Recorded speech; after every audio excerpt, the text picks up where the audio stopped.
A dream or a vision is one thing, a strategy is well and good, but implementation is a massive challenge when it comes to delivering integrated large-scale infrastructure projects. This morning's keynote speaker has decades of experience actually delivering. Becky Wood has spent much of the last 20 years delivering large-scale transport projects in Australasia and the UK. She's been involved in the procurement side and has rich experience in both the public and private sectors. Joining us digitally from the UK this morning, please welcome Becky Wood.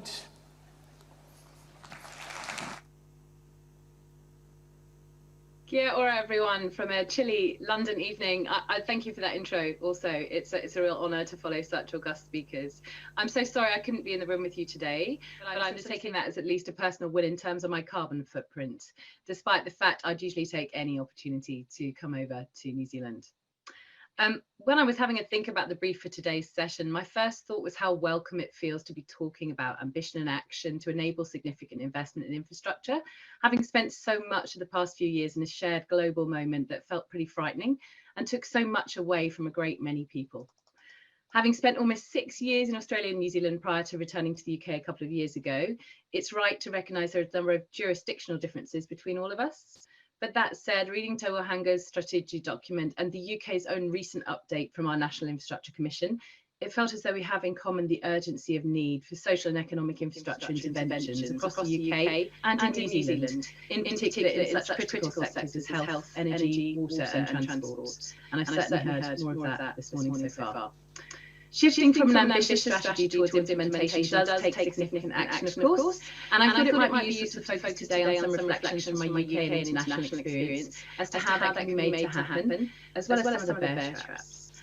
So I might just get us to move to the first slide, if we can. This sort of shift doesn't tend to be straightforward. And most significant themes that run through the lessons I've learned are about being really considered in the how, as well as the what, in terms of what we're doing. It's invaluable to have clear vision in the case the infrastructure investments being made, but the way in which that vision is developed, designed, delivered and operated has the potential to be the real game changer for me. The image I've used here comes from an artwork by Peter Wenger. It's entitled Ways to Change. As infrastructure professionals, we are absolutely the owners of how we go about enabling these critical investments. There's a huge opportunity to make change ambitiously, boldly, respectfully. Sadly, though, many of the challenges that can affect significant projects are linked to pretty different descriptors of behaviour, acting inconsistently, narrowly, even sometimes erratically. Perhaps the takeaway from today might be the way in which you will choose to make these changes happen. In the meantime, I have a few lessons to share from the recent past in the UK and also internationally, and I'm hoping they'll offer some food for thought as you progress during such a critical moment for New Zealand's infrastructure. So, next slide. What are we doing here? As I've mentioned, shifting from the strategy to implementation phase is not straightforward. Whilst national level strategies set a really useful context and I commend the work that's been done, implementation tends to require deeper thinking. The UK's National Infrastructure Commission publishes a National Infrastructure Assessment every 5 years, and the second assessment is due for publication later this year. This second assessment will focus on three key themes: reaching net zero, in particular in transport, energy and heat, climate resilience in the environment, and supporting the UK's levelling up agenda. In essence, the recognition of significant variation in the quality of transport provision across England, affecting both economic outcomes and people's quality of life in more general terms. All familiar themes, I know. They're all going to be familiar, in particular to the second theme, I think, given the recent floods and other environmental pressures we've experienced. But reflecting on how to go about implementing this excellent thinking, it's worth highlighting some themes from the UK's second baseline report as well, I think. There's some more obvious but clearly significant themes, such as emissions from electricity, heat and transport remaining far too high. But the challenges linked to legacy asset maintenance and seeking to embed asset management forward thinking in infrastructure from the design stage, as well as the need to think about how best to support and develop localised capacity and capability to deliver in seeking to address interregional variation in performance and outcomes, is also hampering us in the UK and could be a risk, I think, in New Zealand. I should also mention the need to put more effort into really harnessing the potential of digital transformation to cut costs, enhance service quality, improve resilience, and enable better demand management across a range of infrastructure services. However, whilst drawing on lessons from the UK may be of value, I'm a firm believer that in order for infrastructure to be relevant, it has to be people and place-based in a way that's rooted in the communities it's intended to serve. And in creating the momentum needed to ensure actions happen, all project stakeholders have to be signed up to the vision. Having worked on the UK's 2012 Olympic and Paralympic Games and had the privilege of leading on central government strategy and transport support for Paralympics, I was struck by the power of the vision behind what we were trying to achieve. But it's also important to recognise there are very few complex infrastructure projects with a vision that is generally so globally recognisable. Based on my experience on the Olympics and then my return to leading work on Crossrail, investing time and energy in developing and engaging on many stakeholders in testing and confirming the vision behind what we were trying to do, both up front and throughout the years of development, design and delivery, is very much necessary in order to maintain momentum to realise the vision. We've already talked a bit about it, but it's not for something that, not for nothing that the story about the janitor in NASA responding to the question of what he was doing there, with the words that he was sending the first man to Mars, is so many times repeated. Creating a powerful vision plays dividends. I was a little hesitant to even include a reference to what you're trying to solve in front of such a senior audience. But that said, spending the time to confirm the vision for any major project programme, I have often found that the true value of bringing together the full range of key stakeholders is really the best thing. More frequently than I might have expected, the act of trying to write a single sentence to capture the reason we were behind the project made clear we weren't on the same page, even when the project was reasonably far advanced. Crossrail was conceived as a congestion relief scheme primarily, but the opportunity to collect areas of London some pretty shocking poverty statistics into the economic centres of West and East became increasingly central to what we were trying to achieve with such a significant infrastructure investment. Development of our business case to reflect this broader ambition led to different choices being considered during the global financial crash in 2008-9, and in terms of the elements of schemes that could or should be sacrificed, that made a difference. As a self-confessed thinking nerd, I'm personally a fan of using tools like strategic options development and analysis to generate some deep thinking as you head into strategic stuff. Before I move off first, taking a holistic perspective on the change we're trying to make is particularly important. There are plenty of well-documented examples of failures to think about service outcomes from the perspective of all the necessary ingredients. For service changes to become a reality, the fixed infrastructure needs to be connected with and support the systems which need to connect them and operate safely, so that passengers can actually use your stuff. It's not just about transport either. My recent experience working in the UK's health infrastructure context was a painful reminder that hospital buildings are so much more about the system that infrastructure needs to serve than just the building itself. And measurement matters. Working on Crossrail, we realised later than we should have done how essential it was to focus on being able to measure our progress against the core benefits as a whole, rather than simply tunnel-boring process. In times of capital constraint, it was really helpful to be able to demonstrate the depth of how the value in the investment as a whole was going to be realised. And I'm delighted to say the Elizabeth line has great numbers, even with the changes in passenger movements post-pandemic, and regrettably the overruns and delay that we encountered on our project. In terms of the key lesson I learned from Crossrail, though, selection of delivery metrics really does matter. Whilst we did have that clear focus on tunnel and build, we didn't set metrics that would have flagged early on in testing and commissioning that the float was too compressed in our schedule, even many years from when that happened. In referencing thinking from right to left in the slide just before this, I fear I was probably stealing a phrase from Bent Fluberg, who hasn't heard of him. But what comes to mind most for me when I read the phrase right to left, perhaps with a transport background bias, is having an operational voice in the room is essential from very early on in any project. That was the second lesson we learned painfully from Crossrail, but my experience in the health sector and working with colleagues in energy really bears that out.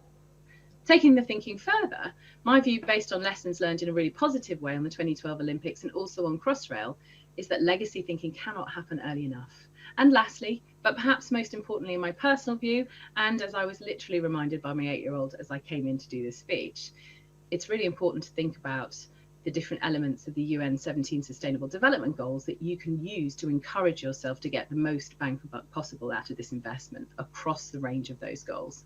This is a real legacy ambition for all of us, I think. In terms of connecting dots and connecting people, these are all about the how elements of how projects are getting going. If my time leading complex projects and programs has taught me anything, it's that success is all about people and relationships. And delivering something really outstanding needs a really rich mix of individual skills and partnerships behind it. As someone with a professional background in finance and engineering, you may not have me as a pick for geography and environmental sciences major at uni. But actually, it could be my love of maps that caused me to put this onto the slide. I really hold the view that stakeholder mapping is the most underused project tool in the full toolkit. I've rarely worked with projects and programs where the idea of regular and detailed work in this context is accepted rather than given. However, for me, getting relationships set up right is the essence of bringing the system outcomes required for complex project success. The power of cross-sector, cross-system and cross-border relationships can also really come into play in encouraging innovation and making sure that we provide inspiration to tackle particular challenges. As the UK's Department for Transport Director of Major Projects, I signed an agreement with Transport Scotland many years ago to formalise the relationships between project teams and enable us to share commercially and politically sensitive information in an appropriate way so that we could learn live lessons. Working more recently in New South Wales, I found that the states of Victoria and Queensland were also willing to establish a more structured approach to collaboration between transport authorities, which meant that live lessons kept being learnt. I'd encourage others to think about that. In establishing projects or programme boards, I always seek to appoint non-executive directors from sectors outside the core focus of the project or programme, given the real opportunities I've seen from cross-sectoral learning, in particular in transformation projects. Having the non-execs on board and alongside us and fostering the spirit that best friends are critical friends has meant that we have identified potential issues much earlier than we might previously have done. And any infrastructure leader values the benefit of more time to think problems through. More recently here in the UK, significant capital programmes across transport happening simultaneously and with significant resourcing needs, in particular in skills areas such as systems integration, have meant that partnering between Network Rail, Transport for London and High Speed 2, just as examples, have leadership teams working together to enable effective resourcing flows. I commend that work, it's really useful. These collaborations are particularly necessary, of course, because so many of us have significant live projects on foot. One other point about partnerships and structure. It's too often the case that governance structures hamper the ability of significant projects to really get going. Tony Meggs, the ex-chair of Crossrail during a difficult period of delivery, has an excellent turn of phrase, which I'm going to borrow, in that trust and bureaucracy tend to have a fairly inverse relationship. Well-structured governance, which includes the right parties and, crucially, the right decision makers, can be an excellent backbone to a project. However, as with any other set of relationships, it takes thought to ensure it's right, and regular reviews are needed to ensure that structure and individuals involved remain right for the particular phase of the project's life. Perhaps in part because we've all lived through a period where contact in three-dimensional form became much less possible, I thought it was also important to include the last point here, which is about ensuring you continue to engage externally to your project or your programme, or indeed your nation, as you move forward. I'll come on to this in more detail, but the risk involved in becoming too insular during particularly intensive or challenging phases of work shouldn't be underestimated. Next slide, please. So, proactive partnering with industry in particular. One form that looking outside needs to take, I think, is to consider how best partnering between public and private sectors can support infrastructure outcomes. I'm conscious that Tewahanga's strategy references the need to consider different forms of partnering and financing for infrastructure based on the needs of both sides in the context of the infrastructure in question, and I'm entirely in agreement with that. However, there's also the question of how best to build teams with the right mix of specialist skills and capabilities to actually get this all to happen. For me, the global requirement to lift our infrastructure game in order to make real and meaningful progress towards building the infrastructure our communities now so need will require something of an all-in approach, with all elements of the public and private sectors coming together to make this happen.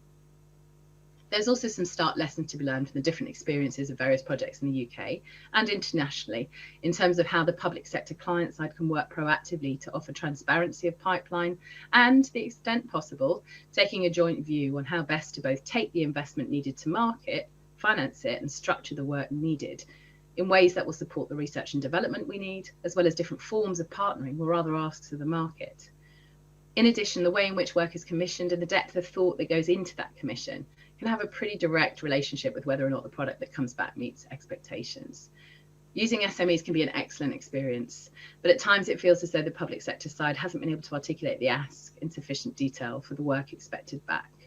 As someone who's moved between public and private sectors fairly regularly in the last 20 years, I recognise there are very much two sides to it. But my earlier observations about really understanding the what element of the project or programme also comes into play here, I think, in ensuring the public sector side is well prepared and effective in taking a proactive client role. There's also the question of how to bring financing together. In the UK, we have had a mixed experience with private finance initiatives and public-private partnerships, but there are certainly strong opportunities here as well as risks. One of my first roles working for UK government was to manage the entry into administration of the London Underground PPP arrangements under the Metronet contracts. The collapse of that contract and repayment of the related debt caused significant challenges for all parties involved, as well as those employed through the arrangements that had been established.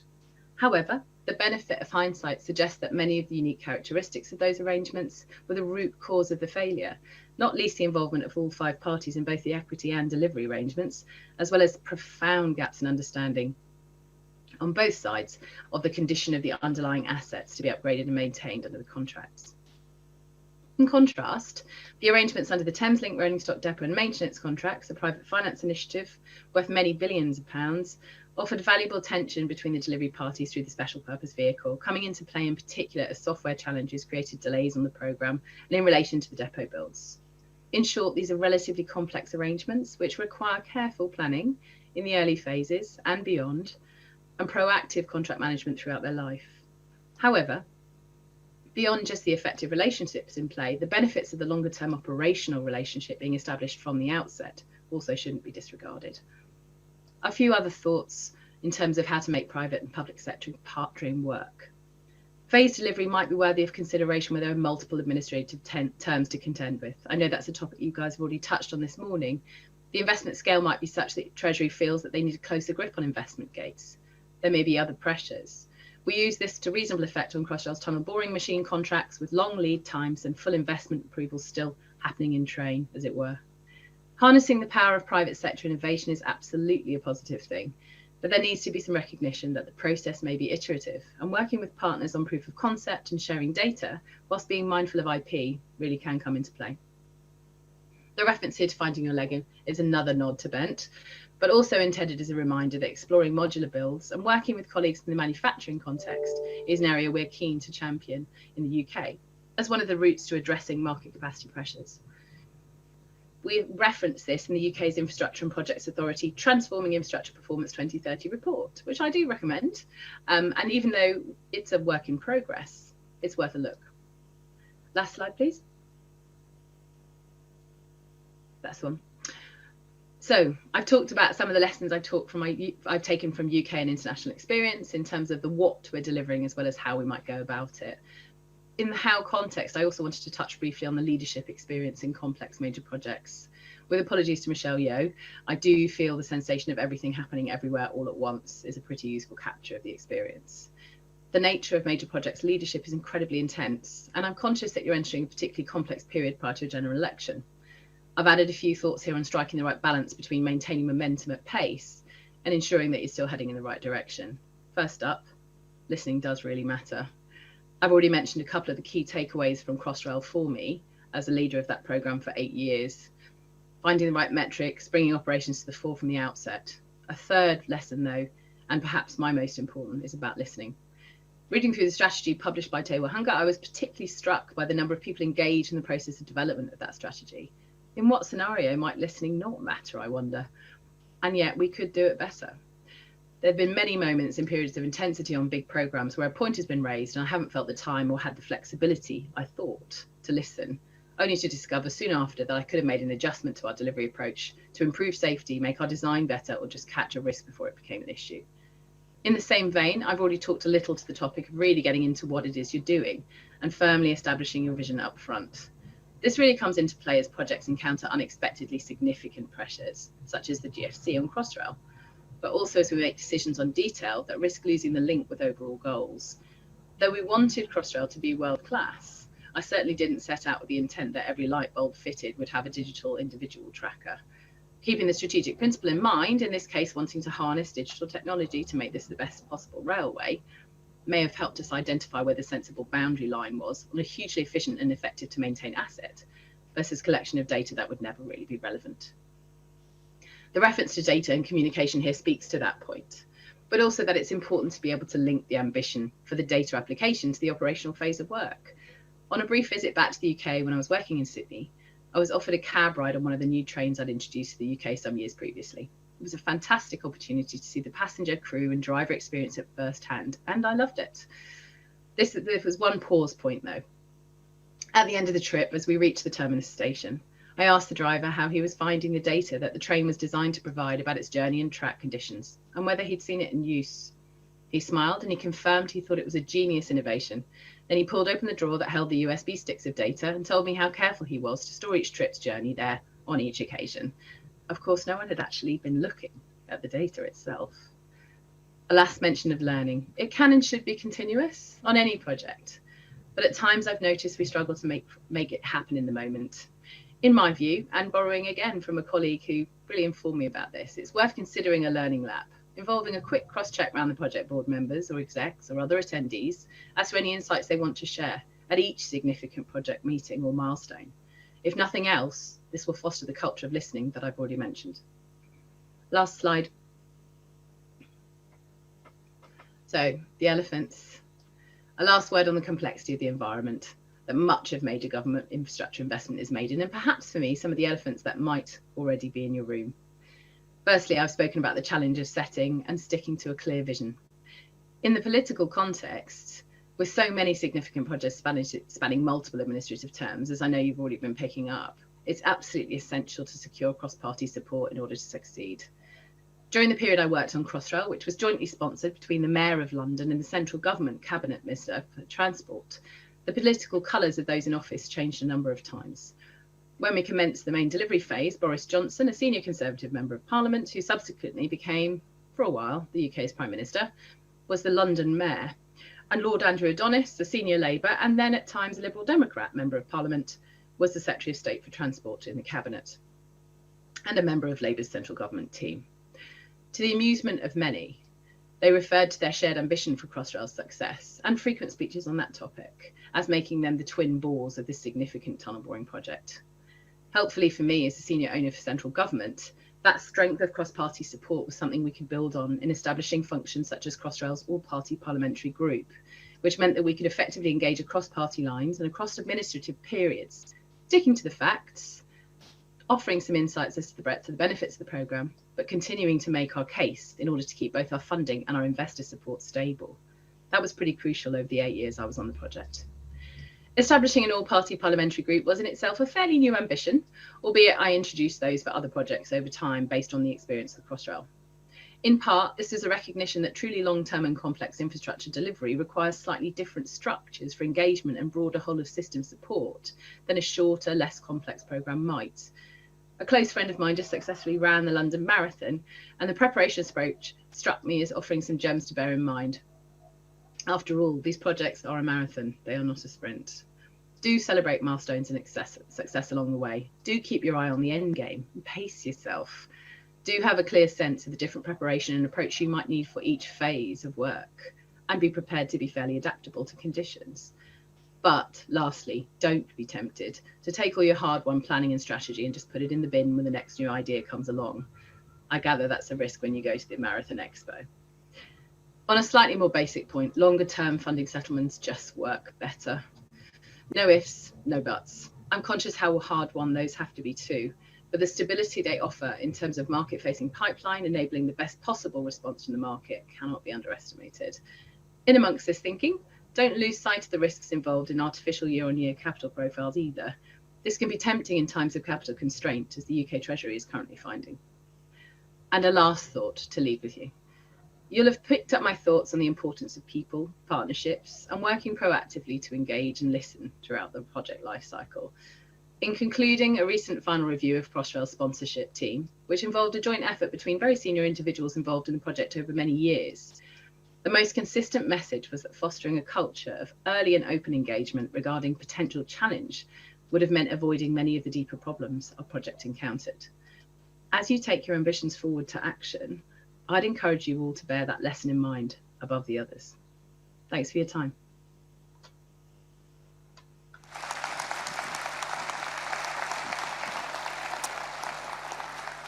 Kia ora, Becky. This is Jack speaking. Thank you so much for that thoughtful presentation. I just have a couple of questions from the floor and then we will let you get to bed because I know it's getting rather late. First of all, what are your thoughts on adversarial versus collaborative construction contract models? I think there's probably room for a bit of both at times. I've certainly had better success with collaborative models myself. But the trick there usually for me is about making sure that you've got the operational tail of whatever it is that you're building, because there's very rarely infrastructure you don't want to be able to operate, maintain successfully for its life. So looking forward into that tends to require, I think, a more collaborative set of arrangements. And that's certainly what's worked for me better over time. You talked quite a bit there about structure around different funding models in New Zealand. How do we learn from our failures more quickly in New Zealand when it comes to PPPs? Because it's not something we necessarily do well. That's a tricky one, isn't it? When we were unwinding the London Underground arrangements, it was extraordinarily difficult to do cleanly and to do it in a way that didn't leave everyone pretty bruised, which is the last thing you want. I think you need to maintain the ability for participants to come back in and take the sorts of risks that you're asking for. For me, one of the things that we need to learn to do better, and certainly in the UK we're having this conversation, is about being super clear about transfer of risk, about why you want to do it, and putting a lot more time and work into that sort of effort before we went into the arrangement. One of the big lessons we learned, certainly from some of our less successful PFI and PPP arrangements, was the fact that it was plainly obvious a few years in, we simply hadn't done the depth of work about the nature of the underlying asset condition, the true nature of the scope or the flexibility that we were trying to buy, and we were overambitious with transfer of risk. And if you factor that in at the front end, that's never going to play well. In terms of extricating ourselves quickly, I think being bold about pulling the plug is super important. We certainly regrettably built some exit clauses and some break clauses into some of the contracts that we'd entered into, and we did pull those levers at times, which I think sent the right signal that we were all prepared to step back if we could see it wasn't working. Thank you so much for your time. We really appreciate it. Join me in thanking Becky Wood.